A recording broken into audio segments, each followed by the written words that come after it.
kaharian ng Diyos. Ang turo tungkol sa galit. Sinabi pa ni Jesus, "Narinig ninyo na sinabi noong una sa ating mga ninuno, huwag kayong papatay, dahil ang sinumang pumatay ay parurusahan.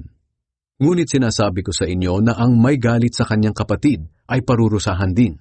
At ang humamak sa kanyang kapatid at magsabi sa kanya, wala kang silbi, ay dadalhin sa mataas na hukuman. At ang sinumang magsabi ng ulol ka sa kanyang kapatid ay mapupunta sa apoy ng impyerno.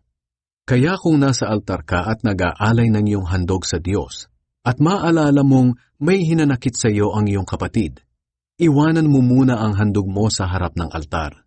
Makipagkasundo ka muna sa iyong kapatid at saka ka bumalik at maghandog sa Diyos. Kapag may nagdedemanda sa iyo, makipag-ayos ka kaagad sa kanya habang papunta pa lang kayo sa hukuman.